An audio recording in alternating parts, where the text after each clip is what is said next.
Hello and welcome to the session of English and More. Welcome back to my channel English and More. And today I am going to talk about and discuss with you the poem The Laburnum Top by Ted Hughes. I am your English teacher Shweta Roy and I hope all of you have been doing very well. So talking about the poem The Laburnum Top, if you look at the title of the poem itself, what is the laburnum? What is the meaning of the laburnum? So the laburnum is a tree. It's a type of tree and it's a very beautiful tree. I will be showing you the image of the tree. It is also called the golden chain tree or sometimes even the golden rain. You would be able to know why is it called by these names when you see the image of the plant, of the tree. So this is how the laburnum tree looks like. Isn't it fascinating and mesmerizing? So bright, right? So when we see the poem's title, we can guess its theme. So could you tell me what could the theme of this poem be? Looking at the image, looking at the title, yes, you have guessed it right. Some of you might definitely have guessed it right, and that is going to be on nature. Right? Now before delving deeper into the poetry, let us find out what are the popular themes of the poet Ted Hughes. Let us know a little bit about the poet of the poem. Now Ted Hughes was an English poet, translator and children's writer. Critics frequently have ranked him one of the best poets of his generation, and he definitely he belonged to the modern century, 20th century, that is the modern age of English literature. He was appointed the Poet Laureate in 1984, and in the year 2008, the Times had ranked Hughes fourth on its list of the 50 greatest British writers since 1945. So that is the reason why he is so very important. Now his earlier poetic work is rooted in nature, and the poem that we are going to study today, that is definitely about nature, as we have guessed it, but there is a deeper meaning to it that we will that we would definitely unravel as and when we go through the poem. In particular, he had talked about the innocent savagery of animals from a very early age. He wrote frequently of the mixture of beauty and violence in the natural world. That is a very popular theme in most of his poetry. If you see the hawk roosting, that is very, very important. It's a very popular poem. Jaguar, it's a very powerful poem. So all these poems are filled with these themes. Animals serve as a metaphor for his view on life, because he talks about the survival of fittest, right? So animals, their survival of fittest, he talks about all of that. So all these he equates with human strive for ascendancy and success, and his poetry is it's replete with these themes, specifically the mixture of beauty and violence, and that is what makes his poem so very powerful. Right? So Ted Hughes was inspired. Now let us see what inspired him. What were his inspirations? He was inspired by the romantic nature poets, and that is why we find so many nature themes in his poetry. William Blake, John Donne, T.S. Eliot, and definitely for Ted Hughes, nature held a magnanimous cachet of meaning of human life. In this poem also we would find these particular themes. Now this poem, The Laburnum Top, I told you that it is about the yellow tree, right? Now the top is the top of the tree. So how is he describing the tree? Okay, it's a descriptive poetry, has a lot of descriptive images, very powerful and very evocative images. Very visual, it has a lot of visual appeal, right? So he describes the top of a laburnum tree and he captures the activity of the birds living in it. That is what is the poetry about. But again, I told you, as and when we proceed throughout the poetry, we will find that there is a deeper meaning which we would unfold, we would unravel, and that is what makes the poem so very interesting. The poet has used the laburnum tree and goldfinches as a symbol of life and its fluctuation. This is what is the deeper meaning. Very, very important point. The poet describes how the visit of a goldfinch transforms the tree and makes it come alive as the chicks of the goldfinch starts to rustle and chirp on seeing her. This is what the poem will narrate in the poetry, right? So let us see. Stanza by stanza, let us analyze. The first stanza, let us read the poem, the first stanza of the poem. The laburnum top is silent, quite still. In the afternoon, yellow September sunlight, a few leaves yellowing, all its seeds fallen. Now here, if you see, talking about the poetic device, one very prominent one is enjambment in the very first line, right? What is enjambment? The absence of the punctuation mark and when the thought is carried to the next line, right? So, he presents the laburnum tree over here and the effects of autumn, right? In the afternoon, yellow September sunlight. So this is the autumn, this period is autumn, right?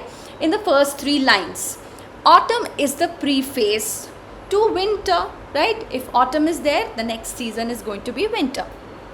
Naturally, the future event is getting reflected in nature. The laburnum tree isn't out of the grip of this event. So the effect of autumn, which is the preface to winter, autumn is the season of fall. We all know that, right? And then winter comes, right? So the effect of autumn is not inapplicable to the laburnum top as well. How the laburnum top is also getting the impact of autumn is what is being shown here. It is silent. Why? Because of the absence of breeze, and still as if it lacks the spontaneity of life.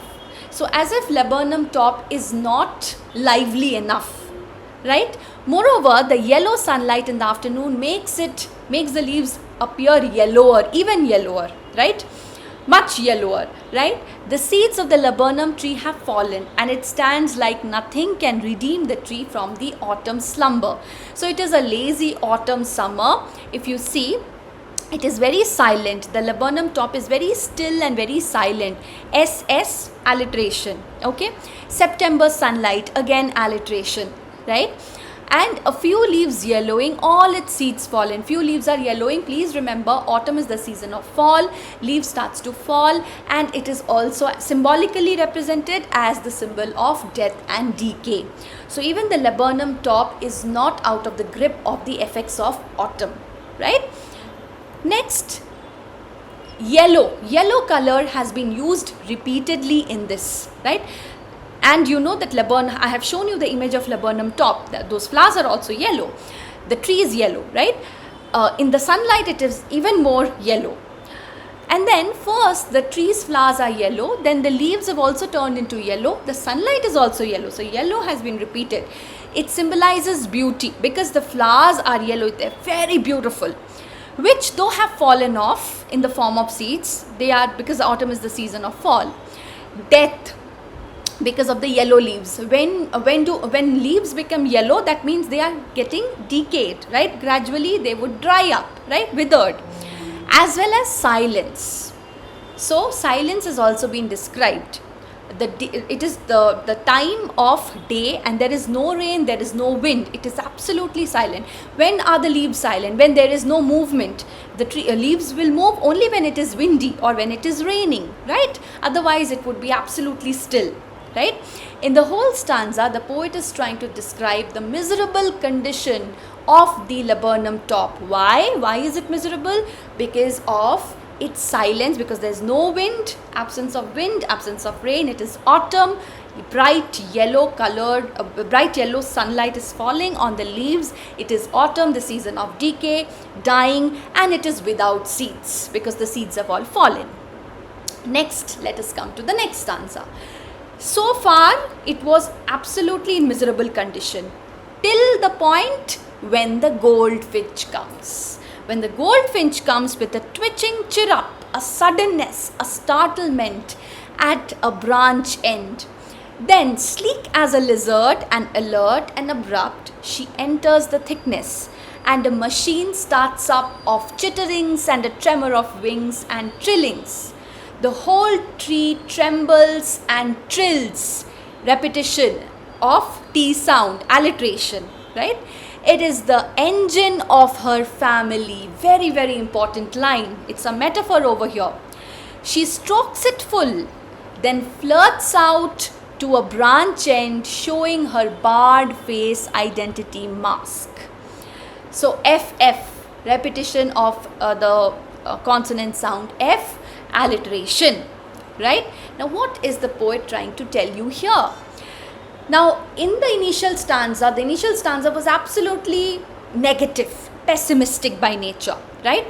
But now the second stanza is absolutely in contrast with the first one, because now the tree is vibrant. How? Because there is a goldfinch, which is the soul of the tree, and it emanates liveliness to the laburnum top. It makes a twitching chirrup. It's a sound word, onomatopoeia, that not only alerts the tree but also the other creatures. The first sign of life is getting reflected. So far, it was absolutely still. It was, a period of decay and death which was being reflected in the initial stanza. But now, it is suddenness and startleness. That is the first sign of life. Thereafter, the bird moves. And how is it moving? Like a lizard. There's a simile here. Slow but steady in its movement. The movement of the bird depicts the goldfinch somehow wants its nest to remain undiscovered and safe. Obviously, it is going to protect its family. So, it wants to be absolutely undiscovered and safe. The bird is another, it has another symbolic meaning. It's a symbol of motherhood. Okay, the thoughts of her nestlings are there in mind, and therefore she wants to protect her babies, right? So next, the poet uses the imagery of modernism in the rest of the section. The tree is a machine, right? It's a machine, and the engine is none other than goldfinch, like a body and the soul. That is the metaphorical meaning, right? The arrival of the bird eventuates a celebratory mood amidst the tree. Very, very important. The moment the bird arrives, it is like a celebration, because so far it was lying absolutely dead, right? The bird's arrival gives life, and she is the engine. Okay, the chitterings, tremor of wings, trillings reflect life. Very, very important. These are the symbols of liveliness, rejuvenation. It has a period of rejuvenation after the period of dormancy and slumber. The duality of silence and sound is what makes life more amazing, right? So far it was silent, but now it is filled with the twitterings, the tremor of the wings, the chitterings. So the bird's sudden arrival and its departure is also momentary, exactly like the entry of the soul into a body and its leave taking. So this is the comparison, the body and the soul. What happens to the body? The laburnum top is like the body, right? What is the soul? The bird entering into the laburnum tree suddenly, like a lizard, and giving the tree life, is like our soul, which if it is present in us, it gives us life. But of course, it has to depart, isn't it? So the bird's leaving marks the exit of our soul, the departure of our soul from our body. That is a symbolic meaning. Now coming to the third stanza. With airy, delicate whistle chirrup whisperings, she launches away towards the infinite, and the laburnum subsides to empty. Again, there's an enjambment. In the third stanza, there is a brief description of the goldfinch launching away to the sky. So now, after rejuvenating the whole tree, and showing motherhood, displaying motherhood and taking care of its nestlings, it again launches away towards the infinite, that is to the sky. Before leaving, it makes an airy but delicate sound. Here he uses oxymoron in this phrase, airy, delicate, whistle, chirrup. Okay, it's a kind of mixed sense of joy and tension. Airy is tension, right? But at the same time, it's a joy also. So it's a mixed feeling, right? It's a feeling of joy also. So airy, delicate, whistle, chirrup. Airy is something which is which gives you tension. Okay, it's tensed. Airy sound, right? It's feeling of, airy is basically haunted, right? So it's a tense sound. And whistle, chirrup is a positive thing. It's a feeling of joy. So there is a mixed sense of joy and tension in the poem, right, through the use of oxymoron. And the poet describes what happens to the laburnum tree after the engine leaves. What will happen to the machine if the engine leaves? It will again stand still without any movement. Engine gives life to the machine. The soul gives life to our body. Same way the bird gave life to the laburnum tree. But all these are very transient. It cannot be permanent and eternal, right? It cannot keep on working. So our bodies, we all of us, we are very transient by nature. One day our souls will depart, and that day our body will again be dead, right? So that is the momentary beauty but still we live. We all know this harsh reality of our lives, but still we live, still we consider life to be beautiful. So the tree is like a human body which remains empty as the soul vacates its place and flies towards eternity, right, towards non-entity. The momentary beauty of nature as a whole fades like the poet describes it in this poem. So all these are momentary, and the beauty lies in its transience. If it would have been permanent, then it would not have been as beautiful as it is. We would not have valued it so much, right? It is valued, it is precious to us only because it is momentary. Now coming to the poetic devices. Simile I have explained, sleek as a lizard. Comparison between two words using like or as, that is simile. Metaphor, this is very, very important. Engine of a family. Engine represents the mother, okay, goldfinch, and machine represents the nest with its brood of bird chicks. So that is the machine. What is giving life to the machine? The bird is giving, okay. Alliteration, I have already told you, these are the alliterative words. Have a look. Onomatopoeia, these are the sound words, and there is a transferred epithet here, her barred face identity mask. That is an example of a transferred epithet. The flowers of the laburnum tree fall like bars, and when the bird sits behind the flowers, the shadow of the flowers on her face looks like she's wearing a mask that has bars on it. This is the explanation. Please try and understand this. Her barred face identity mask. So the flowers of the laburnum tree, they fall, and when they are falling, they look like bars, okay. And when the bird sits behind the flowers, the shadow of her face, okay, looks as if she is wearing a mask. Okay, the mask has bars on it. What is creating those bars? Because the flowers are falling. Okay, so they appear like bars. So that is an example of transferred epithet. Personification, definitely laburnum top has been personified, human qualities have been attributed. Onomatopoeia, I have already told you.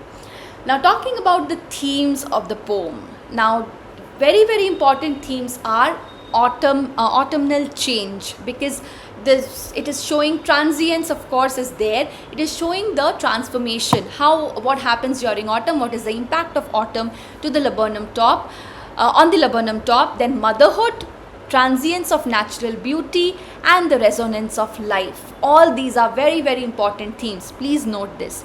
The first section of the poem talks about the autumn, the theme of autumn, and the natural change which is associated with the season. The leaves yellowing, the seeds fallen, all these depict a sense of pessimism, okay, death, decay. In the following section, What are the themes? The theme of motherhood, when with the arrival of the mother goldfinch. Okay, there is also reference to mother nature in this section. Mother nature, mother goldfinch, right? And the resonance of life gets reflected by the sound, or the sound created by the goldfinch, which is again a symbol of life, made by the birds living in the tree. When the bird starts to make the sound, it is a symbol of life. Without the bird sound, everything is silent. It is equivalent to death.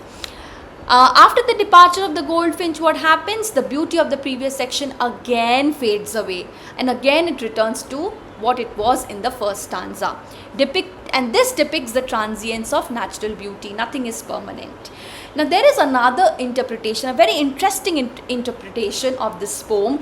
Some scholars have interpreted the goldfinch as a symbol of industrial revolution. So at that point of time when Ted Hughes was writing, definitely there was industrial revolution. And what was the impact of that? So that the industrial revolution entered rural, calm and serene England, and it brought a lot of excitement in them.